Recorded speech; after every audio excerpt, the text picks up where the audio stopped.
No começo, parecia apenas uma febre comum. Dias depois, cidades inteiras começaram a entrar em silêncio. E quando até os membros da realeza começaram a adoecer, a Europa acreditou estar diante do fim. No começo, ninguém acreditava que aquilo pudesse mudar a Europa. As primeiras mortes aconteceram discretamente em pequenos vilarejos, cercados por campos úmidos e estradas de barro. Alguns camponeses começaram a adoecer após dias de febre intensa. Padres realizavam orações simples dentro de casas escuras enquanto famílias inteiras aguardavam em silêncio ao redor de velas quase apagadas. Parecia apenas mais uma enfermidade comum da Idade Média. Afinal, doenças faziam parte da vida medieval. O frio, a fome, a sujeira das cidades e a ausência de conhecimento médico transformavam epidemias em algo relativamente frequente.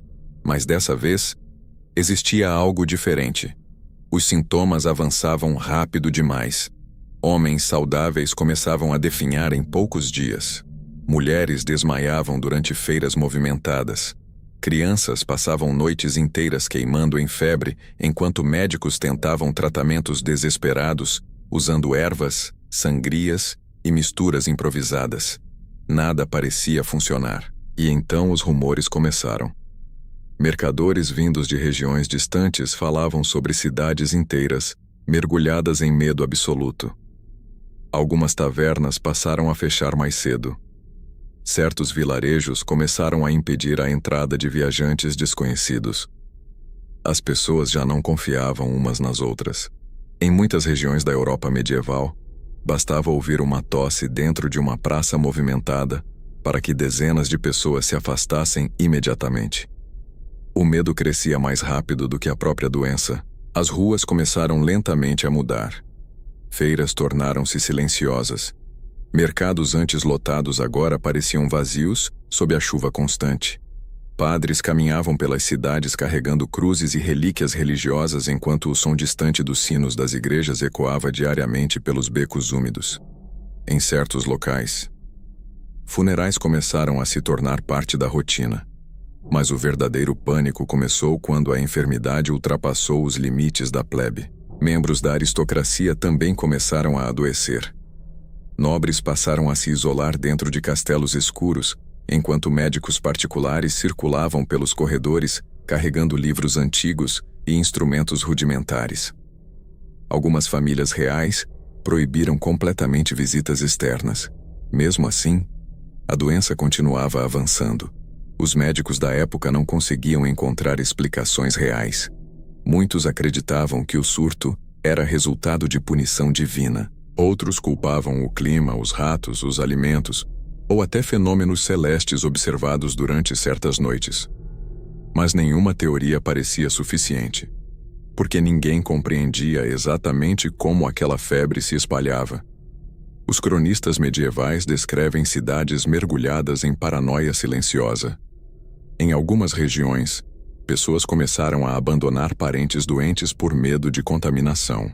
Padres realizavam procissões constantes pedindo misericórdia divina, enquanto multidões observavam tudo em absoluto silêncio. O ar parecia pesado. As noites tornaram-se mais longas, e a sensação de que algo terrível estava acontecendo começou lentamente a consumir a Europa medieval. Dentro dos castelos, até reis e conselheiros passaram a demonstrar preocupação. Relatórios sobre mortes e novos surtos chegavam diariamente através de mensageiros exaustos que atravessavam estradas enlameadas sob tempestades constantes. O medo já não pertencia apenas aos pobres. Agora ele alcançava todos. E conforme os sinos das igrejas continuavam ecoando pelas cidades antigas, milhares de pessoas começaram a perceber algo assustador. Aquela doença talvez não fosse apenas mais uma epidemia medieval. Talvez fosse algo muito pior. Com o passar das semanas, a doença deixou de ser apenas um rumor distante. Agora ela estava em toda parte. As estradas medievais começaram a se transformar em corredores silenciosos, por onde viajavam carroças carregando doentes, padres e famílias desesperadas tentando escapar das cidades contaminadas. Em muitas regiões, Os portões das muralhas passaram a ser fechados antes do anoitecer. Ninguém queria permitir a entrada da morte. Os relatos vindos dos grandes centros urbanos eram cada vez mais assustadores. Certas cidades começaram a registrar tantas mortes em tão pouco tempo que os sinos das igrejas passaram a tocar quase sem interrupção. O som metálico ecoava pelas ruas úmidas, enquanto comerciantes abandonavam feiras inteiras, e multidões caminhavam apressadas tentando evitar qualquer contato humano. O medo começou a mudar o comportamento das pessoas. Amigos deixaram de visitar uns aos outros. Familiares passaram a evitar casas onde existiam doentes. Até mesmo os sacerdotes começaram a hesitar antes de entrar em certos bairros considerados amaldiçoados. Na ausência de respostas médicas reais, o imaginário coletivo mergulhou em paranoia absoluta. Alguns acreditavam que a enfermidade era resultado da ira divina. Outros afirmavam que o ar havia sido contaminado por forças malignas invisíveis.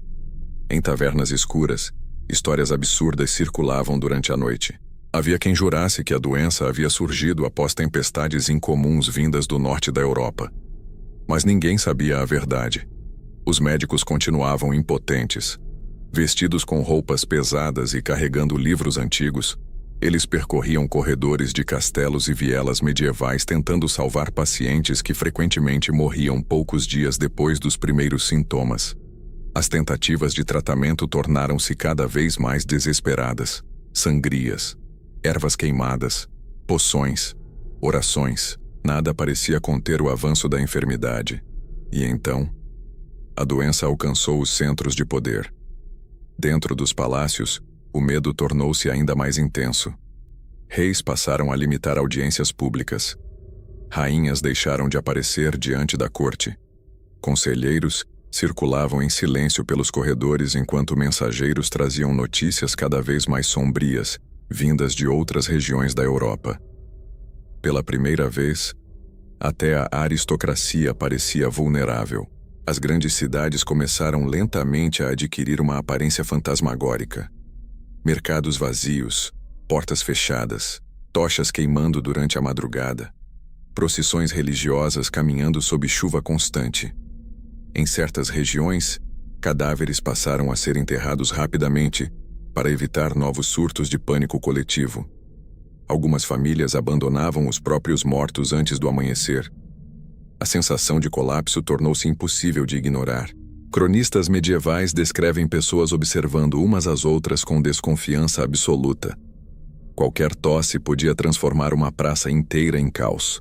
Qualquer febre era suficiente para provocar isolamento imediato.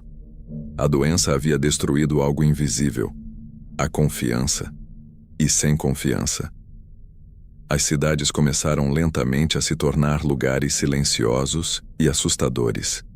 Enquanto isso, dentro das igrejas e palácios, rumores ainda mais perturbadores circulavam discretamente. Alguns acreditavam que a enfermidade não era natural. Outros afirmavam que certos membros da nobreza estavam escondendo a verdadeira gravidade da situação. Mas uma coisa já era evidente para todos. A Europa medieval estava mudando. O medo havia entrado nas ruas, nos castelos e nas catedrais. E conforme o inverno se aproximava, milhares de pessoas começaram a perceber algo aterrorizante. A doença não estava desaparecendo. Ela estava apenas começando a dominar o continente. Durante muito tempo, a aristocracia acreditou estar protegida. Os castelos possuíam muralhas altas. Os nobres tinham médicos particulares, criados e alimento em abundância. Enquanto o povo sofria nas ruas úmidas das cidades medievais, reis e rainhas observavam o avanço da doença à distância, convencidos de que o poder ainda era capaz de manter a morte do lado de fora. Mas então, os primeiros relatos começaram a surgir dentro da própria corte. Um conselheiro adoeceu repentinamente após dias de febre intensa. Depois veio um membro da nobreza. Em seguida, servos, guardas e até médicos particulares começaram a apresentar os mesmos sintomas que já aterrorizavam as cidades europeias. Foi nesse momento que o medo mudou completamente. porque quando a enfermidade atravessou os corredores dos palácios, até os reis começaram a entender que ninguém estava seguro. As grandes cortes da Europa mergulharam em silêncio. Banquetes foram cancelados, audiências públicas desapareceram. Os salões antes iluminados por música e celebrações agora pareciam vastos espaços vazios, ocupados apenas por criados caminhando discretamente sob a luz fraca das velas. A doença havia destruído a sensação de controle. Rainhas passaram a viver isoladas dentro de aposentos fechados. Alguns nobres proibiam qualquer aproximação física. Criados entregavam refeições diante de portas lacradas, enquanto médicos observavam pacientes aristocráticos com uma mistura de preocupação e impotência. Mas ninguém conseguia explicar exatamente o que estava acontecendo. Os sintomas variavam. Alguns adoeciam lentamente. Outros pioravam em poucos dias. Certos pacientes pareciam se recuperar, antes de voltarem a definhar de maneira ainda mais intensa. Os cronistas da época descrevem uma atmosfera de paranoia crescente dentro dos palácios europeus. Conversas aconteciam em voz baixa. Mensageiros circulavam constantemente trazendo notícias cada vez mais sombrias, vindas de outras regiões. Em algumas cortes, rumores começaram a assumir proporções absurdas. Havia quem acreditasse em conspirações. Outros falavam sobre envenenamento.